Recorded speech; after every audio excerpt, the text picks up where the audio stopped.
Last we left off, a new generation of consoles had arrived. The Xbox 360 and PS3 opened new technological doorways, and games across the board were benefiting. The Tony Hawk games had reigned supreme in the 2000s, but finally, it was time for a change.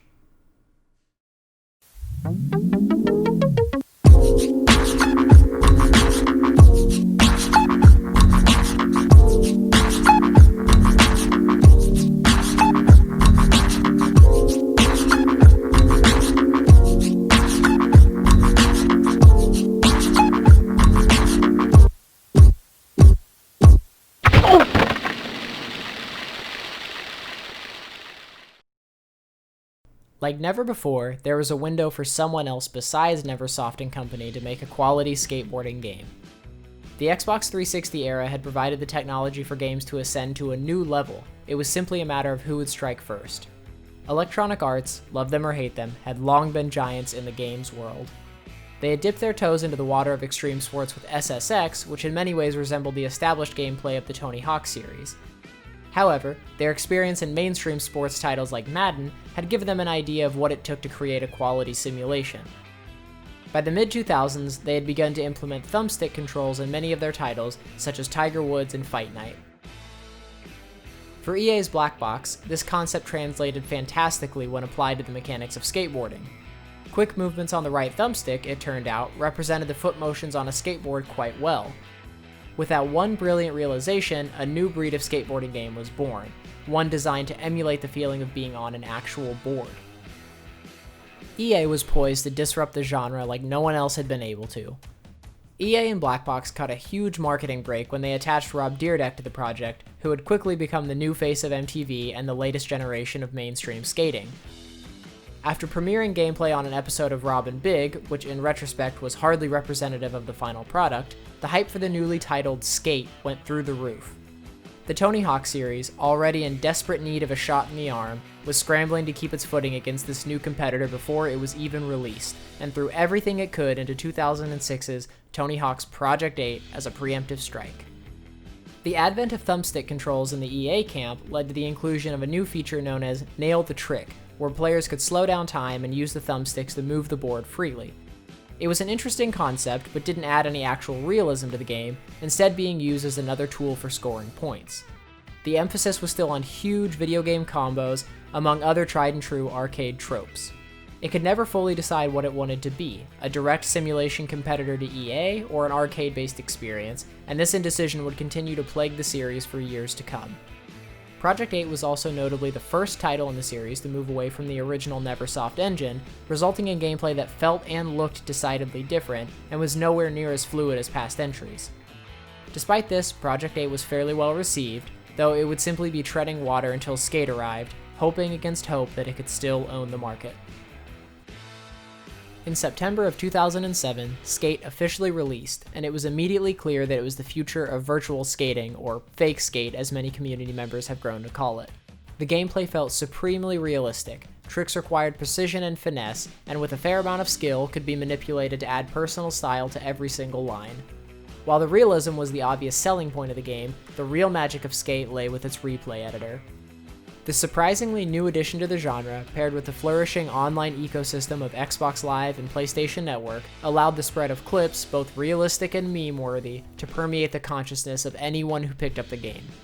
Skate Reel, as it was called, meant that for the first time it was possible to create edited skate videos in the digital realm. Skate proved to be the perfect storm that would stomp out any hope of Tony Hawk retaining the crown. The new age had arrived. Many assumed that in response to Skate, Tony Hawk would go back to the drawing board and retool the series yet again to compete with its EA rival. Instead of focusing on challenging realism, the dreadfully titled Tony Hawk's Proving Ground took the worst elements of all the previous games and rolled them into one ball of hot garbage. Seemingly built on the Guitar Hero 3 game engine, and I'm only half joking about this, Proving Ground contained the sloppiest gameplay of the entire series to date. The challenges were as ridiculous as ever, the story was nigh non-existent, and the attempts at connecting to real skaters came across as cheap and performative. It was panned by fans, and for all intents and purposes, put the final nail in the coffin for the series, and would ultimately prove to be Neversoft's last Tony Hawk game. Somehow, a franchise that had produced some of the most respected titles of the early 2000s had fizzled out before the turn of the decade. Proving Ground provided EA with all the proof it needed that it was the new top dog. With competitive pressures almost entirely removed, EA could focus on the community that had embraced its new baby. Skate saw the creation of virtual skate teams similar to clans in shooters and MMOs. Players from across the globe were collaborating on projects in the vein of videos being produced by real-world companies. This community would serve as the backbone of the series for its duration, and would also be instrumental in the continuation of the genre, but let's not get ahead of ourselves. As had been the case with Tony Hawk's Pro Skater 1 all the way back in 1999, it was clear that EA had a franchise on their hands.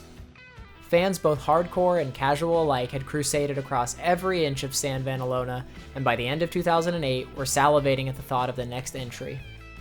Features that had been curiously missing from Skate 1, namely the ability to walk and create parks, which both had been a feature in the Tony Hawk series for over 5 years, were on the forefront of players' minds. Skate 2 launched in 2009 with walking mechanics, the ability to manipulate objects in the world, and a free-moving camera to film tricks in the replay editor. While mostly answering the cries of the populace, Skate 2's gameplay enhancements had unforeseen consequences. The addition of spot creation and off-board movement changed the balance of realism ever so slightly. To make those new features work, there was a trade-off in environment scaling, player gravity, and other minor settings that only affected the most hardcore players. That may not seem like a big deal, but for the large percentage of the community that wanted to use the game to create realistic content, these minor tweaks led to calls for something EA had not foreseen: a difficulty setting. With the inevitable third entry in the series on the horizon, fans pushed for the inclusion of a way of making the game more realistic and difficult. They also continued their fight for a full Create-A-Park mode. EA took these suggestions to heart and released Skate 3 in mid-2010 with a hardcore difficulty setting, which adjusted the game's physics, and a park editor that finally lived up to the expectations of fans. However, there was yet again a trade-off. The addition of these features resulted in a main game that contained a disjointed and uninspired map, with strange online team features that seemed to favor the casual players over the dedicated. While Skate 3 didn't do anything horrendously wrong, as had happened with the Tony Hawk series, there was a noticeable downturn in enthusiasm. Longtime community members and players were disappearing in lieu of players known as trickliners, who managed to turn the game into something reminiscent of Tony Hawk gameplay. The fanbase was split, and EA couldn't decide upon a way to acquiesce both sides. EA was faced with an ultimatum of what to do next. A mere 3 years into its existence, the plug was pulled on the Skate series, and with it, the skateboarding genre would all but disappear for nearly an entire decade. Meanwhile, the Tony Hawk license lay dormant after a string of poorly developed offshoots such as Downhill Jam and Ride. An attempt at a remaster of the original Tony Hawk's Pro Skater was released on the Xbox 360 in 2012, which satisfied the nostalgia bug for many players, but wasn't setting out to tread new ground. Then, suddenly, in 2015, the Tony Hawk's Pro Skater series was revived with the announcement of Tony Hawk's Pro Skater 5. Again, Activision had a chance to make a statement, and for the second time, fumbled the execution, and this time to a far greater degree. Tony Hawk's Pro Skater 5 was an obvious cash grab with nothing to offer the gaming world who had been so long deprived of a proper skateboarding experience. Reviews were abysmal, and even Tony Hawk himself would seek to distance himself from the title. With that, the genre went dark again, and hope was dwindling that a revival would come. In early 2018, there were again whispers on the horizon. 2 titles were being worked on by indie developers that aimed to take the simulation elements of Skate and turn them up to 11. Soon, these rumors had names: Skater XL and Project Session. Both featured thumbstick controls, although this time with a twist. Both thumbs were to be used, each controlling a separate foot. Turning was moved to the triggers, and other minor tweaks to the EA control scheme were included to put the focus solely on realism.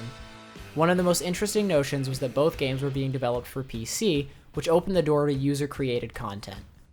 A hopeful fervor swept over gamers and skaters alike, who suddenly felt as if something could fill the skate-sized hole in their hearts. Over the course of the next 18 months, a rivalry of sorts would develop between the two up-and-comers. Initially, Session had the upper hand. It had been shown by Microsoft in an indie showcase, and seemingly was much farther along in development. Its Kickstarter had gained a moderate amount of attention, and the stars were aligning for it to be successful. However, Skater XL would silently and slowly build its player base, relying on the input and ingenuity of the devoted community.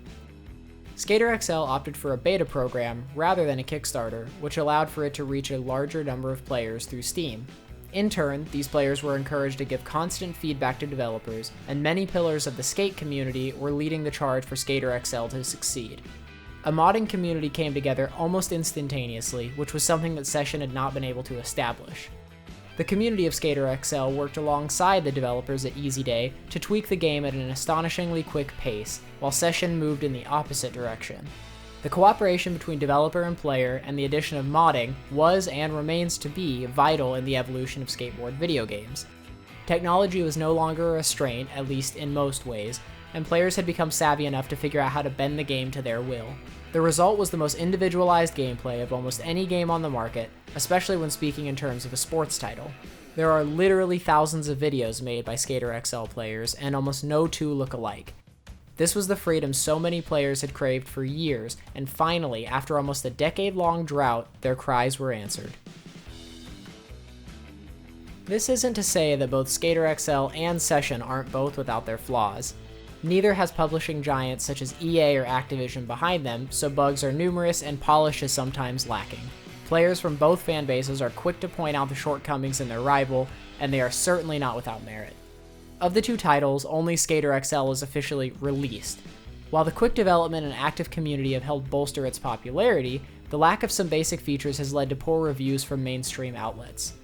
While Easy Day intends to support Skater XL for the foreseeable future, both it and Session will always be limited by their core intention, to create a full simulation experience.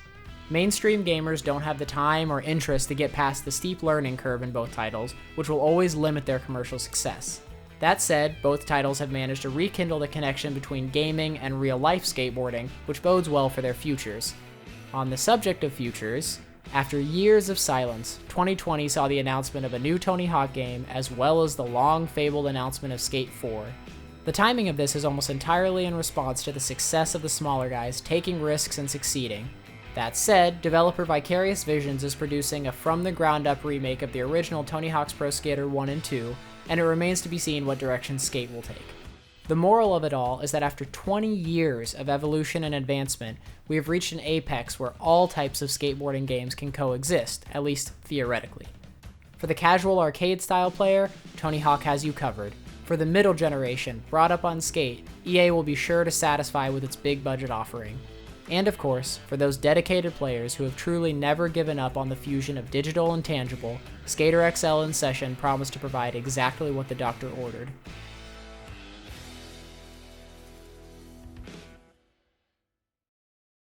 I began this video by claiming that skateboarding is as cool as it gets, and I will stand by that until my dying days. The unwavering passion that it instills in people is unparalleled, and this journey through the annals of virtual skating is a testament to that. Folks will find any way possible to be a part of the skating community, and long gone are the days where video games would be considered a disingenuous method of participation. The genre as a whole has impacted 2 decades of skaters and non-skaters alike, carving a niche that refuses to die out. For the first time in a long time, it seems as if skateboarding games are on stable footing once more. I, for one, couldn't be more thrilled. We've come a long, long way from Superman and hidden tapes, but the path ahead looks as promising as ever. I hope it never changes.